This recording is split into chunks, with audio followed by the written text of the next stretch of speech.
Hi, this is a webinar on the IBOR Fallback Supplement and the IBOR Fallback Protocol. I'm Ann Battle, Head of Benchmark Reform at ISDA, and I'm joined by Phoebe Coots from Linklaters and Sherry Kuriskanal from IHS Markit. This is the first in a series of 3 webinars that ISDA has produced to help market participants understand the IBOR fallbacks that it has launched. This webinar, as mentioned, will cover the IBOR fallback supplement itself, which is an update to the 2006 ISDA definitions, and the IBOR fallbacks protocol, which will facilitate counterparties agreeing to the new fallbacks in their legacy IBOR derivative contracts. On this webinar, we're going to explain the scope of the supplement and the updates effectuated by the supplement. We'll also give an illustration of how the new fallbacks will work in practice. And then we'll go through the protocol and explain the scope of it and how counterparties can adhere to the protocol. We'll also receive a demonstration and information from IHS Markit regarding how agents can adhere on behalf of certain underlying clients on the ISDA Amend platform.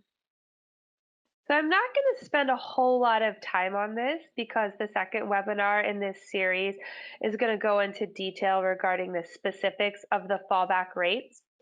But I did want to mention the information on this slide, which covers the IBORs that are being updated as part of this work, and in the middle column lists the specific rate options in the 2006 ISDA definitions that are being amended and restated to cover the new fallbacks.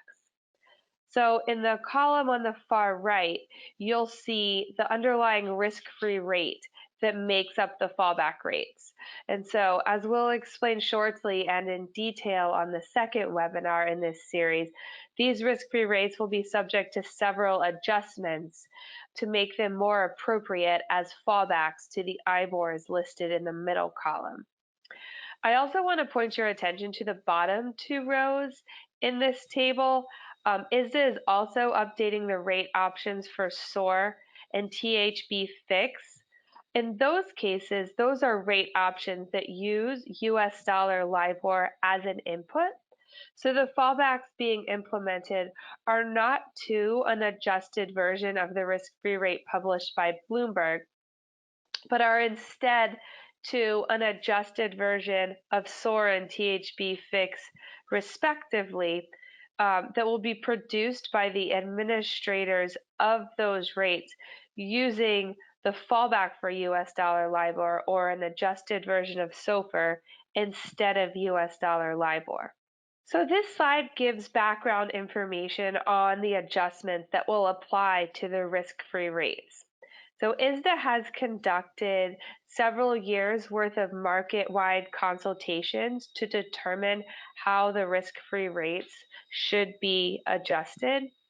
And at a high level, the overnight risk-free rate will be subject to compounding in arrears over the relevant period for the relevant IBOR.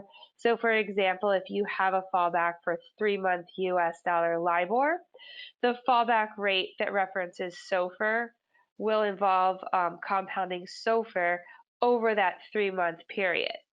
However, to ensure that the fallback rate is available in time to make a payment on that contract, there will be a 2-day backward shift applied to the compounding calculation, and then a further provision in the actual updates to the 2006 definitions to ensure that even with that 2-day backward shift, the fallback rate is available 2 days before the payment date. After compounding the risk-free rate, the fallback rates will include a spread adjustment that is based on the median of the historical differences between the relevant IBOR and the relevant risk-free rate compounded over each corresponding period for 5 years. So that spread adjustment is going to be fixed, and we'll come on to this later. Once the fallback's applied, it will be a fixed rate. Right now, It is being published by Bloomberg on an indicative basis based on a rolling 5-year period, but it will ultimately become fixed on the date of an announcement that triggers the fallback. And that fixed spread published by Bloomberg will be the fallback rate that is implemented via the ISDA definitions and included in legacy contracts via the protocol or another type of bilateral amendment to include the updated definitions in legacy contracts. So the last thing I wanted to mention on this slide is that Bloomberg will produce and publish each of the components of the fallback rates that I just mentioned, as well as the so-called all-in fallback rate. So unlike, for example, OIS that trades based on these risk-free rates where the calculation agent compounds the risk-free rate over the relevant period, just like LIBOR and other IBORs are available on a screen, the all-in fallback rate, so the compounded in arrears risk-free rate plus the spread adjustment, will similarly be available on a screen. The main thing that will be different is the observation date. So IBORs are observed at the beginning of a period, whereas these fallback rates will be observed at the end of the period. But the Bloomberg publication, as you will know if you've taken a look at that, ties each fallback rate to the original IBOR rate reference date. So the fallback rate corresponds to a date on which the IBOR would have been published. And we'll come on to that a little bit more later, exactly how the details work and what the documents instruct users to do if the rate isn't available in time to make the payment. And then we'll cover that in more detail on the second webinar. So with that, I'm going to turn it over to Phoebe to go through some of the terms of the supplement. Thanks, Anne. So as Anne explained, I'm going to outline the main provisions of the supplement, including the new fallbacks, the related discontinued rates maturities provisions, and the fallbacks for non-standard or stub periods to which linear interpolation has been specified to apply. I'm also going to touch on SAW and THB fix, which, as Anne mentioned, operate slightly differently to the other rate options in the supplement. So starting with the amendments to the rate options, the supplement amends and restates rate options, and the rate options which it amends and restates are listed on the slide, and all of these rate options are in section 7.1 of the 2006 ISDA definitions. And these amendments and restatements are to provide for the new fallbacks, which Anne was just explaining. So previously, these rate options generally only had a fallback to quotations from reference banks, and it's widely accepted that this fallback will not operate effectively if an IBOR is permanently discontinued. And so this is why new fallbacks are being added to the rate options. So the new fallbacks apply in the event of a permanent cessation of the relevant IBOR, and also for LIBOR rate options in the event that LIBOR becomes non-representative as announced by the FCA, and this is known as a pre-cessation event. So the restated rate options will also include fallbacks in the event that the IBOR is temporarily unavailable, for example, if there were a technical glitch with the screen. So moving on to what the new fallbacks actually are following a permanent cessation or non-representativeness. If an IBOR is permanently discontinued following a permanent cessation index cessation event, or if LIBOR in one or more currencies and tenors is non-representative following a pre-cessation index cessation event, then the rate for the reset date will be the all-in fallback rate published by Bloomberg, which Anne referred to earlier. Anne will come on later to explain exactly what constitutes an index cessation event, but essentially the fallbacks will be available on a screen published by Bloomberg. And the fallback rates will be calculated by compounding the underlying risk-free rate over a length of the IBOR tenor and adding a spread, as Anne mentioned earlier. The amended rate options will also tell the parties where and when to look for the fallback rate, and this will be on a specific Bloomberg screen and will also depend upon the reset date specified by the parties in the confirmation and the payment date related to the relevant calculation period. Now, whilst there's no expectation that these fallback rates which are being provided by Bloomberg will be unavailable, just in case there is ever a scenario where the original IBOR is discontinued and the fallback rate published by Bloomberg is also discontinued, the rate options do include further fallbacks so that there is a fallback waterfall which is specific to each currency. And we're going to come on a later slide to explain in further detail how these further fallbacks will work in practice. So I've talked about the fallbacks that apply if an IBOR is permanently discontinued or if a LIBOR is non-representative. But what if the IBOR is just temporarily unavailable, for example, because of a glitch on the screen? So if the IBOR is temporarily unavailable, there are a number of fallbacks set out in the rate options, such as obtaining the rate from an alternative authorized distributor or from the administrator itself. And failing this, a rate recommended by the administrator or an entity such as a regulatory supervisor will apply. If all of these options are unavailable, then the calculation agent will determine the rate subject to certain parameters and taking into account the rate implemented by certain CCPs and futures exchanges.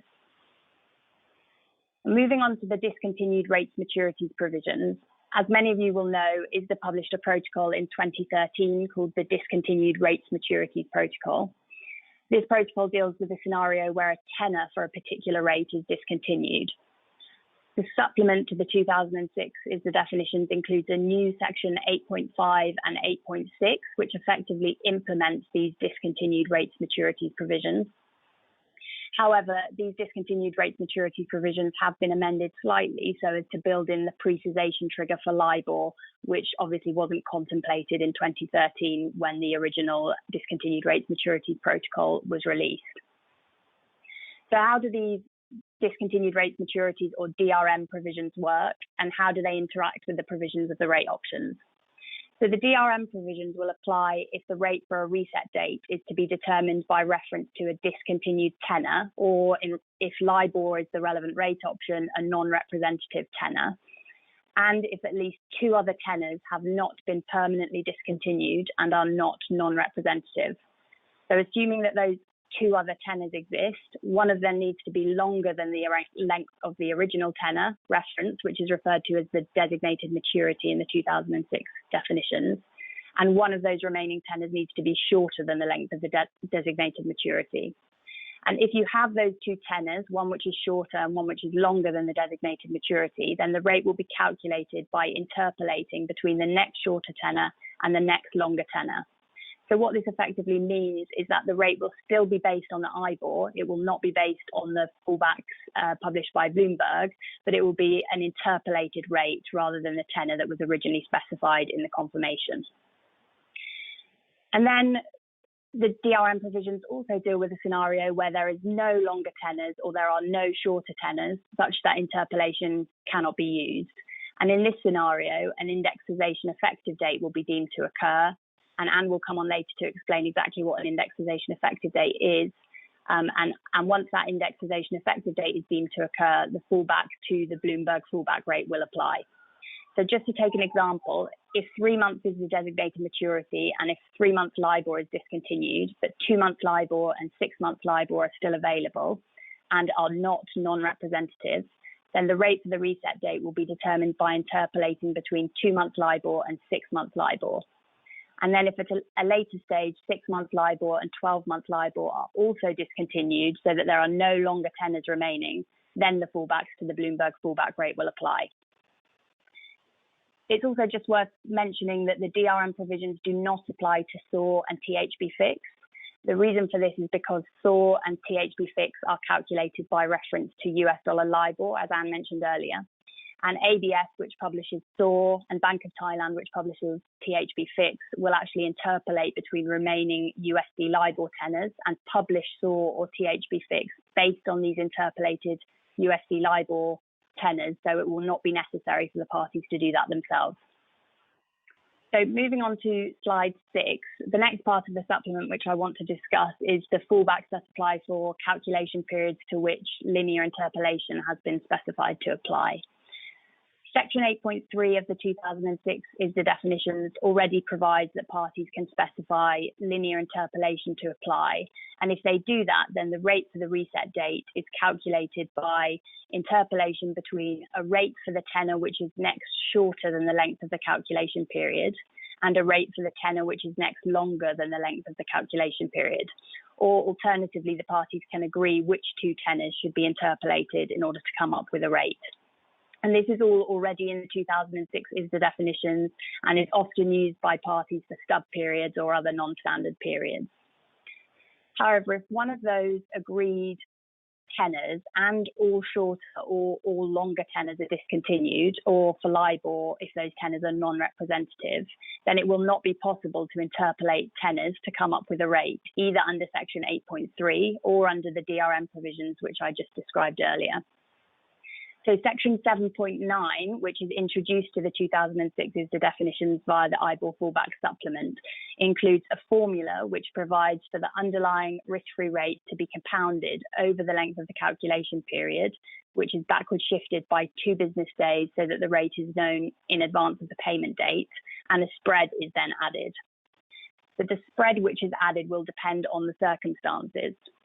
If crystallized or set Bloomberg spreads exist for a tenor which is longer and a tenor which is shorter than the length of the calculation period, then those spreads will be interpolated, and that interpolated spread will be added to the compounded risk-free rate. If there are only crystallized Bloomberg spreads for shorter or for longer tenors, then the spread will be the crystallized spread for the tenor which is closest to the length of the calculation period. And when I refer to a crystallized spread, what I'm talking about is a spread for which the spread adjustment fixing date has occurred under Bloomberg's methodology. And this is essentially the date from which the spread is fixed and will not change any further following the discontinuation of an IBOR or non-representativeness of a LIBOR. It's also worth mentioning that for a stub period or a non-standard period to which linear interpolation has not been specified to apply, the fallbacks in the rate options will apply. So effectively the all-in fallback rate, which was described earlier, for a period of the designated maturity. And then finally, I'm just going to touch on SOR and THB fix. So SOR and THB fix are both calculated by reference to US dollar LIBOR and actual transactions in the US dollar, Singapore dollar, or the US dollar Thai bar FX swap market, such that if US dollar LIBOR is discontinued or it's non-representative, it won't be possible to calculate SOR or THB fix. So the supplement includes new fallbacks for SOR and THB fix as well. And as explained by Anne, these fallbacks are to a rate based on the same FX data that SOR and THB fix are currently calculated by reference to. However, instead of using USD LIBOR, the fallback rate for USD LIBOR published by Bloomberg and based on SOFR will be used. And ABS will be publishing this fallback rate for SOR, and Bank of Thailand will publish the fallback rate for THB fix. So again, the parties will just need to look at the relevant screen in order to obtain the fallback rate. I mentioned already that the DRM provisions do not apply to SOR and THB fix, but the other point to note is that a new section 7.10 and 7.11 are introduced to the 2006 ISDA definitions via the supplement to deal with stub periods or non-standard periods for SOR and THB fix.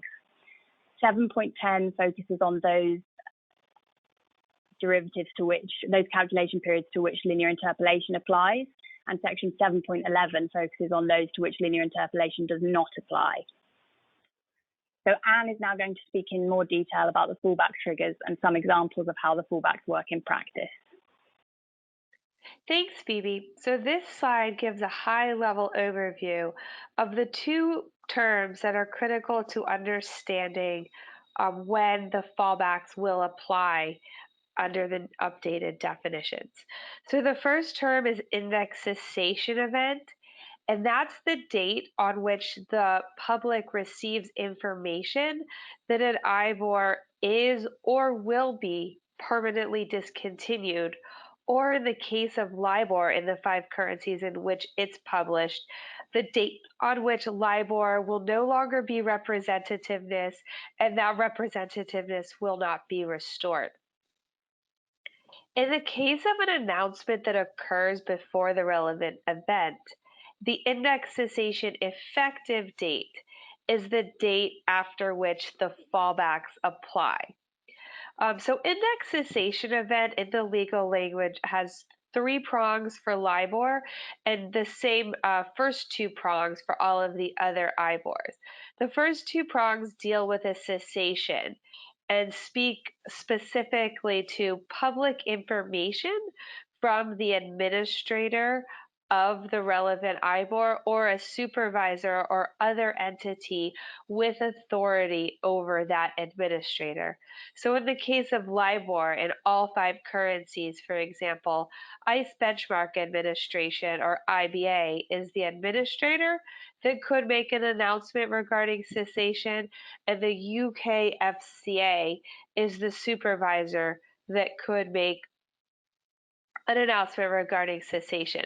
Now, for the other IBORs, where it is not expected that cessation will occur imminently, it's also possible that a court or another public sector entity with authority. So it's of course possible for one of those entities to make the announcement with respect to LIBOR, but the expectation based on what we know now is that the announcement would come from IBA or the UK Financial Conduct Authority. So on that date, as I mentioned, the spread adjustment that will ultimately apply to the fallback rates will be set. So the spread adjustment that's published by Bloomberg on the date of the announcement will be the spread adjustment that applies to the fallbacks. That spread adjustment will never change after that date. But the fallback rates, as I mentioned, will not actually apply to contracts until after the index cessation effective date. So if the announcement, for example, occurs on on a date in March of a particular year, and the announcement indicates that as of September 30th of that year, LIBOR will no longer be representative. And say it's US dollar LIBOR. US dollar LIBOR and all of the tenors will no longer be representative from September 30th of that year onward, then the index cessation effective date will be September 30th of that year. Now, of course, as mentioned, that announcement could be closer in time, so you could have an announcement that non-representativeness or cessation occurs immediately or on the next day. You could have an announcement perhaps a year in advance. You also could have an announcement that applies to certain but not all currencies in the case of LIBOR, and even within those currencies, certain but not all tenors. And so it's important to look at these definitions as they apply to the exact terms of the announcement, and then as they apply to the provisions that Phoebe previously covered. So as Phoebe mentioned, this slide goes into a few examples of exactly how the permanent cessation provisions work for 2 of the rate options, and specifically pound sterling LIBOR and US dollar LIBOR. So as mentioned, the permanent cessation fallback rates are to the all-in fallback rates published by Bloomberg, and those rates are referred to as fallback rate SONIA for pound sterling LIBOR, fallback rate SOFR for US dollar LIBOR, and similar terms for the other IBORs. But what happens if those fallback rates are themselves permanently discontinued? Now, of course, that's something we absolutely do not anticipate, but given the amount of work that's been required to produce these fallback rates, it is something that we have contemplated in the documents so that we are future-proofing these updates to the maximum extent possible. So if for some reason neither Bloomberg nor a successor entity is just not publishing the all-in fallback rates, but the underlying risk-free rate, so SONIA or SOFR, etc., is itself available, then the documentation directs the calculation agent, which in derivatives is one of the counterparties, to calculate the fallback rate based on the Bloomberg methodology using the published version of SONIA. So the calculation agent would use the compounding formula in the Bloomberg rulebook. It would apply that to SONIA for the relevant dates and would then add the spread adjustment. And so that would work as long as SONIA itself is published. If SONIA itself or SOFR itself or the other risk-free rate in one of the examples not on this slide is permanently discontinued, then the rate options provide for other rates that would be used in the place of SONIA. So in those instances, the calculation agent would do the exact same thing. That is, it would use the formulas in the Bloomberg rulebook, but it would apply it with adjustments as necessary to the next level fallback rate. And in the case of sterling LIBOR, that next level fallback rate is a rate recommended by the National Central Bank Administrator of SONIA. So today that would be the Bank of England or a designated committee. And if that rate is either not recommended by one of those entities or itself is permanently discontinued, then the last layer directs the calculation agent to use the UK bank rate plus a spread and apply that to the formula in the Bloomberg rulebook for compounding and add the spread adjustment that currently applies to SONIA. And there's a similar mechanism for future proofing the fallbacks for US dollar LIBOR that goes through SOFR and then a rate recommended by the Fed, OBFR, and then finally the FOMC target rate. So again, the expectation is certainly not that these fallbacks to the fallbacks would be utilized, but they are in place to avoid something unexpected that could happen in the future. There are similar waterfalls within all of the updated rate options that don't follow precisely the same pattern because we've engaged with the authorities in the relevant jurisdictions and the administrators for these risk-free rates, but they do follow a similar pattern for future proofing. And with that, I'm going to turn it back to Phoebe to go through some of the protocol provisions. So we've focused so far on the IBOR fallback supplement, but it's also important to think about the IBOR fallbacks protocol. So when a supplement to the 2006 ISDA definitions is published, it applies to documents that incorporate the 2006 ISDA definitions, which are entered into on or after the date on which the supplement is published. And this means that existing documents entered into before the supplement is published will not include the new fallbacks set out in the IBOR fallback supplement. So this is why ISDA has published a protocol so as to include these fallbacks and related provisions in those existing documents. So a document will be caught by the protocol and therefore include the new fallbacks and related provisions that we've described if it is a protocol-covered document. And protocol-covered document is defined by reference to protocol-covered master agreements, protocol-covered credit support documents, and protocol-covered confirmations. Originally, the plan was just to include ISDA documents within the definition of protocol-covered documents, such as the 2002 ISDA Master Agreement and the 1992 ISDA Master Agreement, for example. But when drafting the protocol, members provided feedback that they would like the protocol to also cover certain non-ISDA Master Agreements and non-ISDA credit support documents. So there is a list of non-ISDA documents in an annex to the protocol, and these are called additional master agreements and additional credit support documents. Now, as long as those additional master agreements and additional credit support documents satisfy the conditions set out in the definitions of protocol-covered master agreement and protocol-covered credit support document, whichever is relevant, then they will be within scope of the protocol. So what exactly does a document need to do in order to be a protocol-covered master agreement, a protocol-covered credit support document, or a protocol-covered confirmation? So starting with the left-hand column on the slide, a protocol-covered master agreement. In order to be a protocol-covered master agreement, a master agreement needs to be either an ISDA master agreement or an additional master agreement. And as I mentioned, these are defined terms within the protocol, and additional master agreement is defined by reference to a list of specific non-ISDA documents. The document also needs to be entered into by two adhering parties to the protocol. And the document needs to be dated before the protocol effective date, or if later, the date on which the later of the two adhering parties adheres. In addition to this, the document must do one of three things.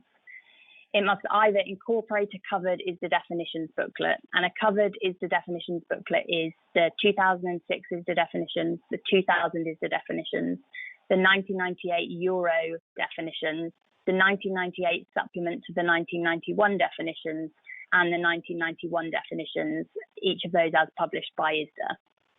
Alternatively, the document could reference a relevant IBOR as defined in or as having the meaning given in a covered ISDA definitions booklet. And then finally, the document could reference a relevant IBOR howsoever defined. So, for example, this last category could cover or would cover a JUMRA, because a JUMRA is listed as an additional master agreement in the annex to the protocol, which just references LIBOR, so long as that JUMRA is between two adhering parties and is entered into before the relevant date. So in order to be a protocol covered master agreement, the document doesn't actually have to incorporate a covered ISDA definitions booklet. So protocol covered credit support document and protocol covered confirmation are similarly defined, except that for a document to be a protocol covered credit support document, it must be either an ISDA credit support document or an additional credit support document. And again, both of these terms are defined in the protocol by reference to lists of specific documents. So, for example, a 1995 ISDA credit support annex, which references a relevant IBOR, however that relevant IBOR is defined, would be within scope of the protocol, so long as it's entered into by two adhering parties by the protocol effective date, or if later, the date on which the second party adheres to the protocol. And then moving on to confirmations on the far right-hand side of the slide. These will be covered by the protocol if they're entered into by two adhering parties before the relevant date, if they supplement, form part of, and are subject to or otherwise governed by a master agreement, and master agreement is defined in the protocol by reference to an ISDA master agreement or an additional master agreement. And again, the confirmation must do one of three things. It must either incorporate a covered ISDA definitions booklet, reference an IBOR as defined in a covered ISDA definitions booklet, or reference an IBOR howsoever defined. And then in terms of the amendments that are actually made to protocol covered documents by the protocol, this depends slightly on the category of protocol covered document.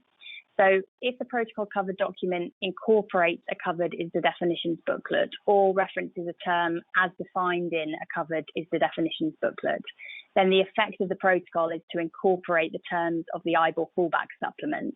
And this is set out in paragraphs 1 to 5 of the attachment to the protocol.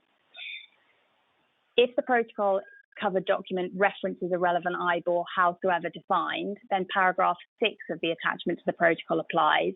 And this sets out the same fallbacks as in the supplement, but it does this in a more generic way to account for the fact that defined terms from covered ISDA definitions booklets, such as reset date and designated maturity, cannot be used in documents which don't incorporate those covered ISDA definitions booklets. So Anne will now speak about how you can adhere to the protocol. Thanks, Phoebe. So the IBOR fallback protocol, like all ISDA protocols, is open for adherence for ISDA members and non-ISDA members, regardless of where they are domiciled. So the protocol section of the ISDA website allows all market participants who want to adhere to submit an adherence letter. Each entity that is party to a covered document must submit a separate adherence letter, but within a firm that has multiple affiliated entities, one individual could submit all of the adherence letters. Wet ink signatures are not required. E-signatures are required to the extent acceptable to bind an entity that is adhering to the IBOR fallback protocol. So whether there are costs to adhering to the IBOR fallback protocol depends on the type of entity that's adhering and when that entity adheres. So ISDA primary dealer members will always pay a per entity fee unless they qualify for a bulk discount. And bulk discount fees apply if 25 or more affiliated entities are adhering. So please email protocol management at ISDA.org if your firm qualifies for a bulk discount, and we can organize that for you. Other ISDA members, so ISDA members who are not ISDA primary dealer members and non-ISDA members, do not pay an adherence fee until the protocol effective date. So this protocol is free until that date for any entities other than entities affiliated with ISDA primary dealers. After that date, all entities will pay the standard $500 per entity adherence fee or a bulk fee if they qualify. The other information on this slide talks about third-party consents that might be required. So if you are amending via the protocol, a protocol covered document that requires a third-party consent to amend, then the party that is supported by the third party undertakes to obtain such consent and provide proof of the consent to the other party. However, that proof is not required if the third party actually itself adheres to the IBOR fallback protocol. And this is standard for agreements amended by protocols that require third party consents. But market participants should consider whether any such consents are necessary before adhering to the protocol. I would encourage everyone to take a look at the protocol page for the IBOR fallback protocol, as well as the benchmark hub. We've published a number of documents, including an extensive set of frequently asked questions, a step-by-step guide for the adherence process, and a number of other educational materials that could be useful if you yourselves are adhering to the protocol and or if you're reaching out to your clients or counterparties asking them to adhere. So now I'm going to turn it over to Phoebe to talk about how agents can adhere to this protocol on behalf of their clients or other principals. Thanks, Anne. So if a market participant wants to adhere to the protocol in its own capacity as a principal, it can do so by simply sending an adherence letter to ISDA. However, if an agent wants to adhere to the protocol on behalf of clients, then there are several ways in which it can do this.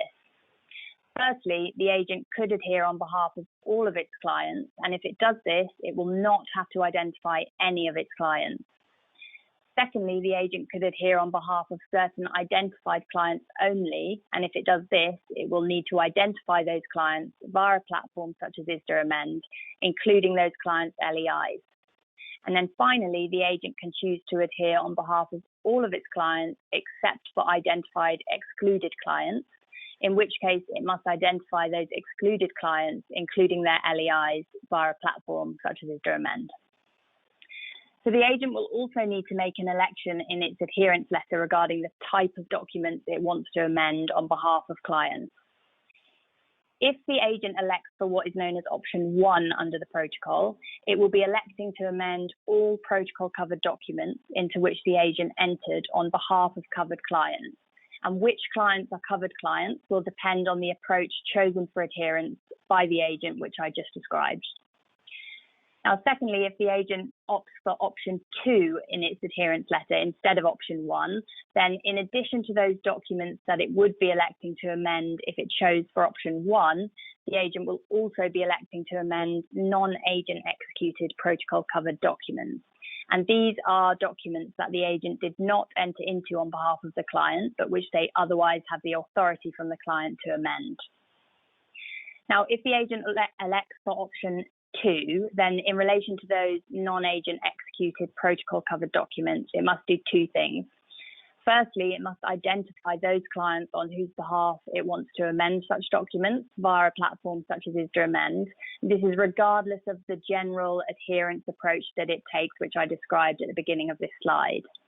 And then secondly, the agent must also provide evidence of its authority to amend the documents in accordance with the process set out in the protocol, and that's included in paragraph 3G of the protocol.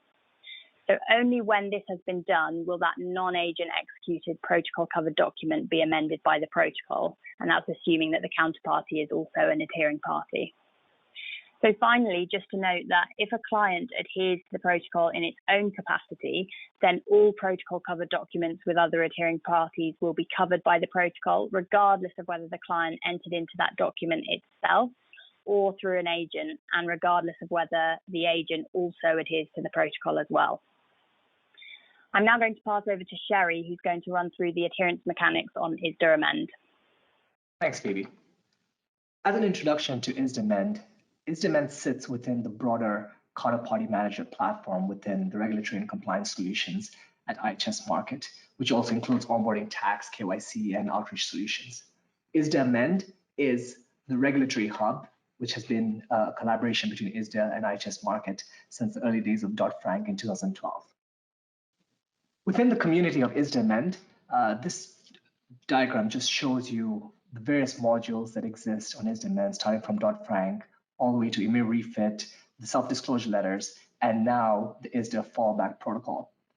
The utility approach within ISDA Amend allows buy sides to log in and provide the information once and securely permission it to their various brokers on the platform.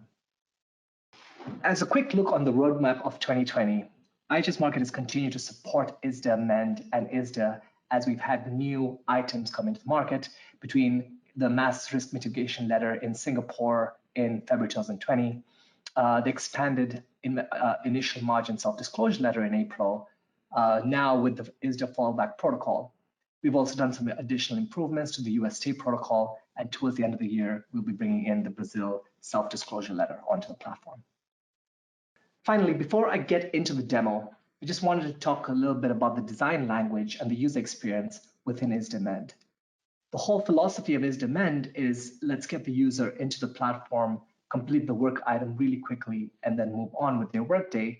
And so the structure of the platform is to allow you to move through the steps seamlessly and efficiently and get the work item done quickly. And with that, we'll go to the demo. This is the landing page for the buy sides on ISDA Amend. And as you can see, there's a regulatory vault with the new ISDA 2020 fallback, IBOR fallbacks protocol on ISDA Amend. Clicking on it, you can select that specific module and it will jump straight into the dashboard.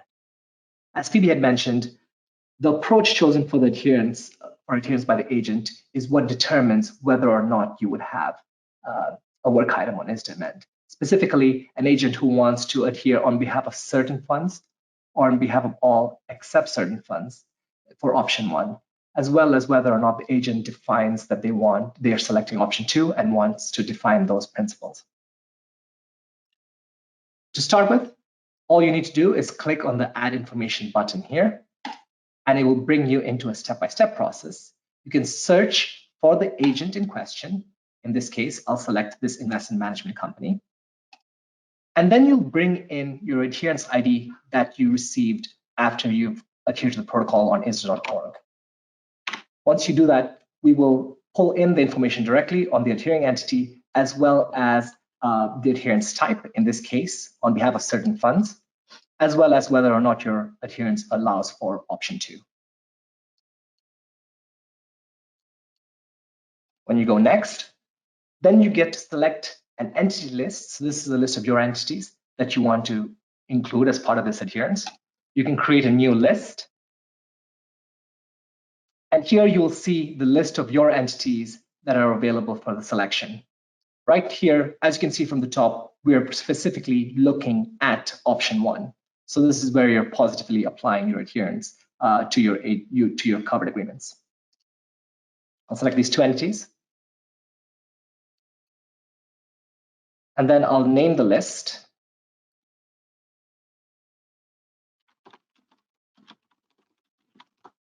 and move on to permission my counterparty brokers. With the counterparty brokers, I can select for my dealers using the search and permission my dealer to receive this information. At this point, I can submit an exit, and that's the end of my option 1 workflow, or I can complete that and move on to option 2. And this would be for my non-agent executed agreements. Once again, I can create a new list, select an entity that I don't have an agent covered agreement. For example, this pension fund, separately managed account here. Give it a name. And once again, move on to permission the broker. Using the search, I'll select this particular broker, add them to the selection, and submit an exit. And from the buy side's perspective, that's it as far as the workflow is concerned. Now on the dashboard, you can see I have the 2 items that I shared. It's very clear what I've been sharing for option 1 or option 2, and I can continue to do this process as necessary for additional adherences, entity lists, or brokers. For the dealer experience, it's very simple. The dealer doesn't have a work item on ISDA Amend, but the dealer will be receiving the information from their counterparties. So the dealer would just go into their report section. And in the report section, there will be 2 types of reports. Firstly, the ISDA Amend report, which shows those entities that have been permissioned as part of option 1 and 2. Secondly, there will be an ISDA report, which is where we pass through the full ISDA file in its current format. But in addition to that, where an entity provided an LEI, here in column D, we do checks against the glyph to see if the LEI is a valid LEI. And if it is, we will provide the necessary reference data. Thanks, Sherry. So we're going to conclude this webinar with just a few points about the effectiveness of the new fallbacks implemented via the IBOR fallback supplement and the IBOR fallback protocol. So the IBOR fallback supplement will take effect at the same time as the amendments effectuated by the IBOR fallback protocol. That is to ensure that on that date, it is effectively a big bang pursuant to which the fallbacks apply to any transactions entered into based on or that reference the 2006 ISDA definitions entered into on or after that date, and the same fallbacks apply in legacy transactions entered prior to that date. So what happens as of that date to transactions entered into between 2 parties if one or both of them have not adhered to the IBOR fallback protocol? Those counterparties, as we'll explain in the 3rd webinar of this series, could bilaterally agree to the fallbacks. And if they do so prior to the protocol effective date, then they will have the fallbacks in their legacy transactions. However, if they have not bilaterally or otherwise agreed to the fallbacks and one or both of the counterparties does not adhere to the IBOR fallback protocol, then the new fallbacks will not apply. However, the counterparties could adhere to the IBOR fallback protocol after the protocol effective date, and in that case, the implementation date for those counterparties, so the date that the later of the 2 counterparties submits an adherence letter, will be the date on which the fallbacks applies to their legacy contracts.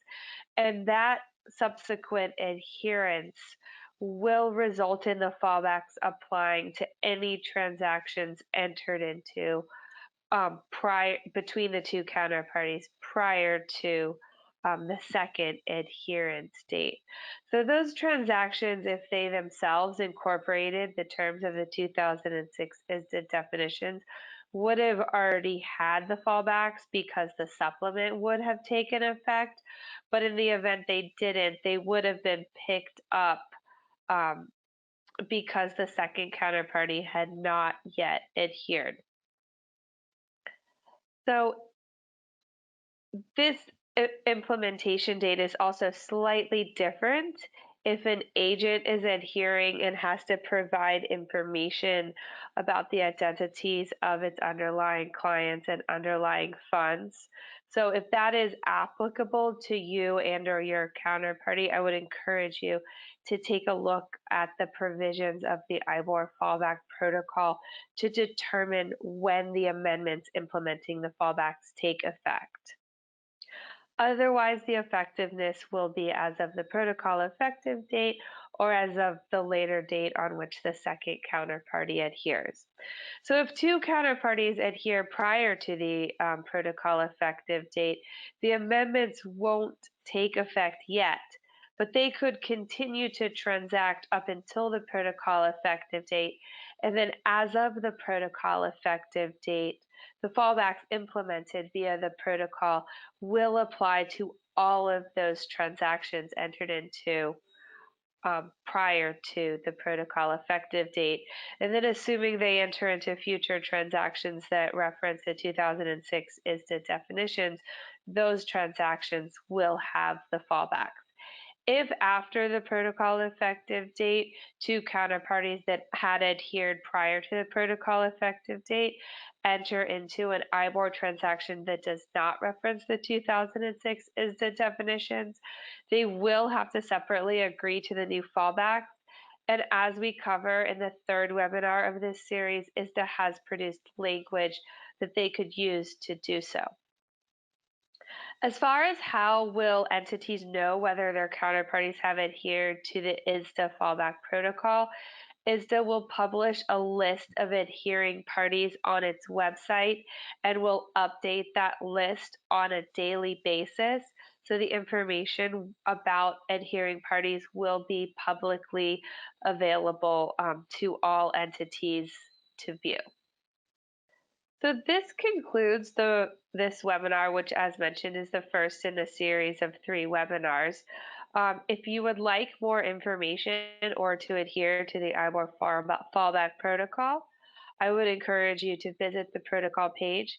If you would like more information about ISDA's benchmark reform initiatives generally, including the work we've done over the past several years to develop and implement the IBOR fallbacks, I encourage you to look at the ISDA Benchmark Hub, and links for all of this information is available on the slide.